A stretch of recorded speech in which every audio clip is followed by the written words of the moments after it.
Voilà ce que le président Ibrahim Traoré nous disait ici à Bamako, on n'a pas compris. Nous sommes désormais dans un schéma de guerre ouverte des forces impérialistes occidentales contre l'Afrique. Les néocolonialistes français, très affaiblis sur le plan économique, très affaiblis sur le plan politique, militairement incapables d'affronter l'AES, ont appelé l'oncle Sam, leur grand frère, à venir prendre le relais. Vous avez vu les néocolonialistes français bombarder le Bénin. Vous voyez maintenant les impérialistes américains bombarder le Nigeria. C'est le même schéma. L'armée française n'est pas montée en première ligne parce qu'elle n'est pas capable de tenir une guerre de haute intensité contre le Sahel. Elle n'en a pas la capacité. Elle appelle désormais la grande armée impérialiste américaine à prendre les devants pour que les micro-impérialistes, pour que les vassaux de l'impérialisme anglo-américain viennent derrière. Nous assistons désormais donc à la phase ouverte de la guerre de recolonisation du continent africain par les armées de l'OTAN. Voilà pourquoi il faut absolument que les armées africaines se donnent les moyens de défaire les troupes de l'OTAN en Afrique. Ce n'est pas impossible. L'Afrique a pour elle, 1, l'avantage démographique, 2, l'avantage de la connaissance du terrain, et puis de 3, l'Afrique est en train de construire de grandes alliances avec le monde multipolaire.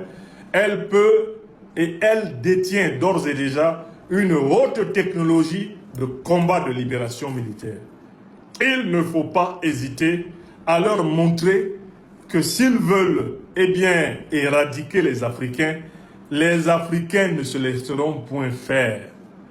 L'Afrique ne sera pas à la merci de l'Occident comme la Libye l'a été, comme l'Irak l'a été.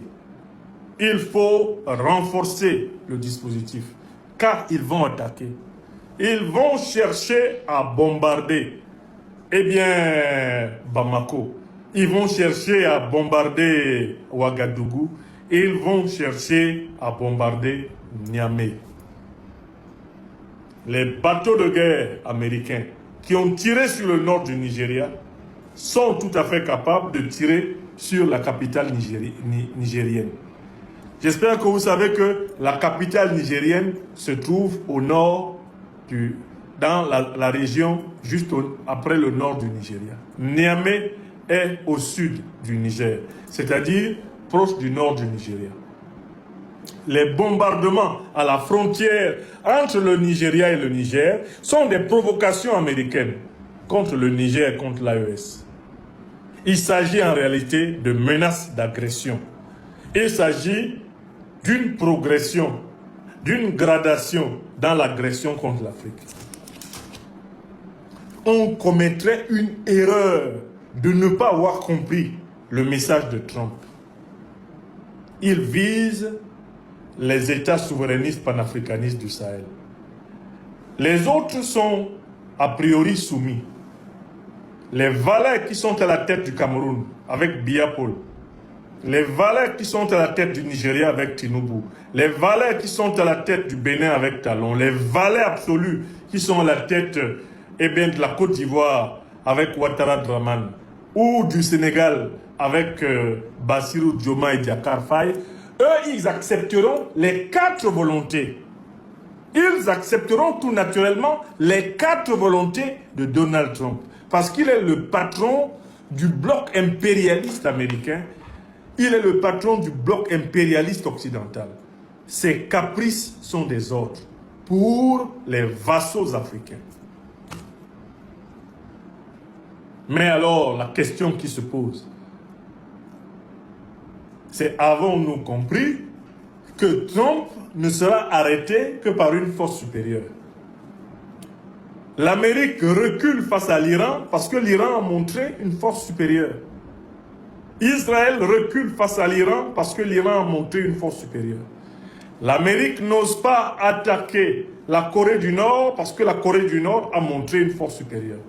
L'Amérique est freinée en Ukraine parce que la Fédération de Russie a montré une force supérieure. L'Amérique est freinée à Taïwan, elle est freinée à Singapour, elle est freinée à Hong Kong parce que la République populaire de Chine lui a opposé une force supérieure. Il faut tout faire pour construire, y compris sur la base des alliances du monde multipolaire, une force supérieure pour imposer à Donald Trump la paix. Le respect de la souveraineté africaine. Le bombardement du Nigeria est l'acte de guerre numéro 1 de la tentative de reconquête militaire du continent africain par les puissances occidentales à la tête desquelles les États-Unis d'Amérique. Voilà la vérité qui nous pend au nez. Voilà la vérité de cette opération.